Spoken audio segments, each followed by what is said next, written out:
Microsoft office power point ব্যবহার করে আমরা যে প্রেজেন্টেশন তৈরি করি, এই জাতীয় প্রেজেন্টেশন আমাদের হাতে থাকা স্মার্টফোন ব্যবহার করেও করা সম্ভব। যদিও স্মার্টফোনে ডেস্কটপের সব সুবিধা পাওয়া যাবে না, তারপরেও নিঃসন্দেহে কাজ চলে যাওয়ার মতো। এই ভিডিওতে আমি সম্পূর্ণ প্রক্রিয়াটি দেখাবো। তো প্রথমেই আমাদের প্লে স্টোরে পাওয়ার পয়েন্ট লিখে সার্চ করব। মাইক্রোসফটের এই অ্যাপটি পাওয়া যাবে। এই অ্যাপটি আমাদের ইনস্টল করে নিতে হবে। ওকে, ইনস্টল হয়ে গেছে। তো এটাকে আমি ওপেন করলাম।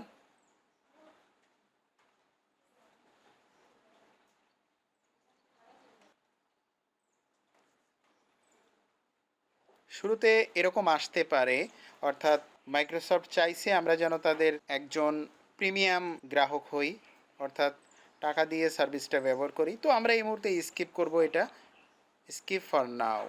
এই যে দেখতে পাচ্ছেন, এই হচ্ছে পাওয়ার পয়েন্ট। তো এই যে দেখতে পাচ্ছেন, এখান থেকে আমাদের কাজ শুরু করতে হবে।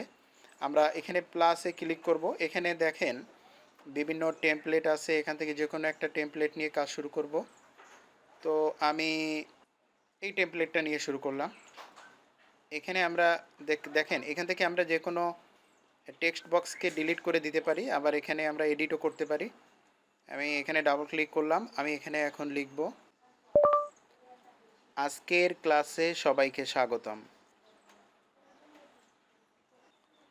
আমরা এখান থেকে যে কোনো ধরনের এডিট করতে পারবো।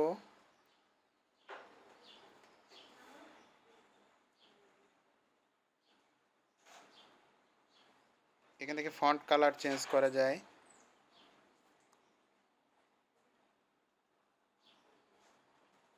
আমি ফন্টের কালারটা সাদা করে নিলাম। এবার এখানে আমরা একটা ইমেজ অ্যাড করব। ইমেজে ক্লিক করলাম। দেখেন এখান থেকে আমি একটা ইমেজটা অ্যাড করার সময় এটাকে কিন্তু আমরা আবার ক্রপ করে নিতে পারবো চাইলে, আমাদের যেটুকু প্রয়োজন সে অনুপাতে। তো যেহেতু এটা আমার ক্রপের প্রয়োজন হচ্ছে না, আমি জাস্ট এটাকে ডান করে দিলাম। দেখেন এটাকে এখন আমি ছোটো করে,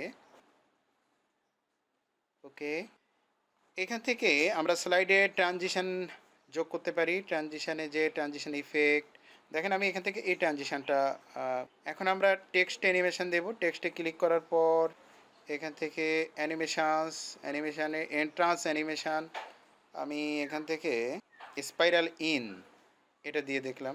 আমরা দেখব যে কেমন দেখাচ্ছে, দেখে নেব।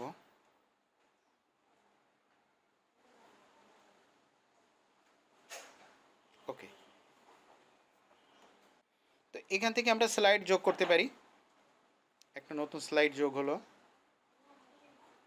স্লাইড যোগ করার পর কিন্তু এখান থেকে এই যে ডিজাইন আছে, ডিজাইনে যে আমরা এখান থেকে আবার ঠিক করে নিতে পারি।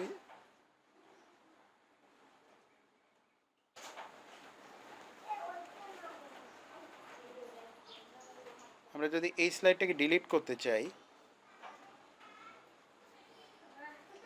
এই যে ডিলিটে ক্লিক করে এটা ডিলিট করলাম। ওকে, তো আবার এখানে আমরা এডিটিংয়ে ফিরে আসি। আমরা এই টেক্সট বক্সটাকে ডিলিট করে দেব এবং এখানে আবার নতুন করে লিখে দেব।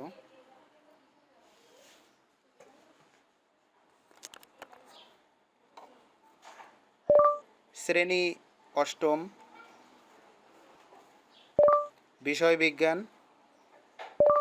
অধ্যায় পঞ্চম, পাঠ শিরোনাম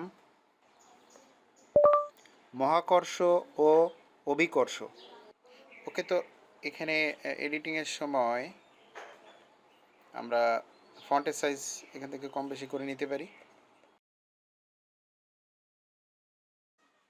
ওকে, তো এই স্লাইডেও আমি একটি ইমেজ অ্যাড করি।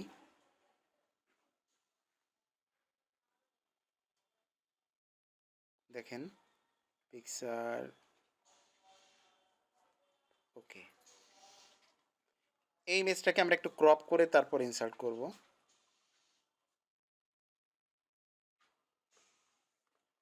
কনফার্ম, ডান।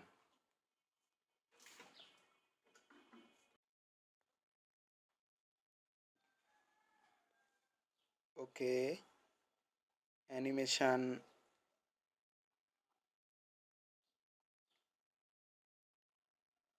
জুম, এখানেও একটা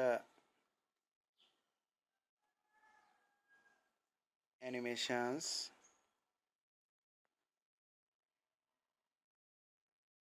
জুম।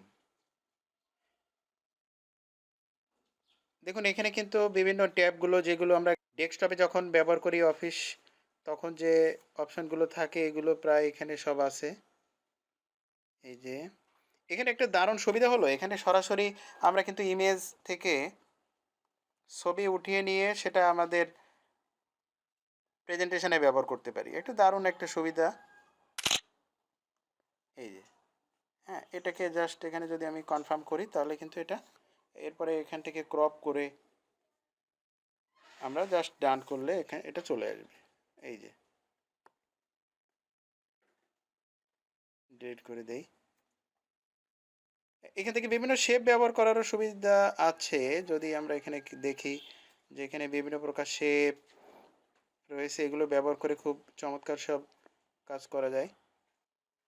টেবিল ইনসার্ট করা যায় চাইলে। ড্র নামে যে ট্যাব আছে এখানে দেখুন, এখানে ড্র এর কাজ করা যায়। পেন রিভিউ, এটা সাধারণত খুব বেশি কাজে আসে না ডিজাইনের ক্ষেত্রে, প্রেজেন্টেশন তৈরির ক্ষেত্রে। View zoom in zoom out, এটা জাস্ট আমরা 2 আঙুল দিয়ে ড্র্যাগ করে এই কাজগুলো করতে পারি। তো সব মিলে এই হচ্ছে পাওয়ার পয়েন্টের কাজ। তো আমরা একবার দেখি প্রেজেন্টেশনটা কেমন হলো। স্লাইড শোতে ক্লিক করে ফ্রম বিগিনিং,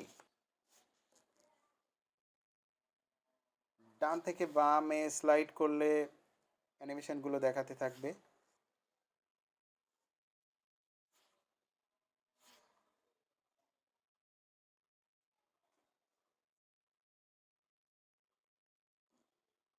ওকে, তো দেখলেন কিভাবে স্মার্টফোন ব্যবহার করে পাওয়ার পয়েন্ট প্রেজেন্টেশন তৈরি করা যায়। আমরা যারা অনেক সময় কোথাও বাইরে থাকি, ঘুরতে যেয়ে কোথাও বসে থাকি, বা চলার পথে বাসে বা অন্য কোনো যানবাহনে বসে যখন আমাদের কাজ করার প্রয়োজন হয়, হয়তো কাছে ল্যাপটপ নাই অথচ কাজ করা প্রয়োজন, সেক্ষেত্রে আমার মনে হয় এটা ব্যবহার করে কাজ চালিয়ে নেওয়া যেতে পারে। তো ফাইনালি এটাকে আমরা সেভ করতে পারি। সেভ করার পর কিন্তু এটা আমরা পরবর্তীতে আমরা আমাদের কম্পিউটার বা ল্যাপটপ থেকে যদি মাইক্রোসফট অফিস অনলাইন ওয়েবে প্রবেশ করি তাহলে এই প্রেজেন্টেশনগুলো দেখতে পাবো, এবং সেখান থেকে ডাউনলোড করে নিয়ে আমরা আমাদের ল্যাপটপে ব্যবহার করতে পারবো।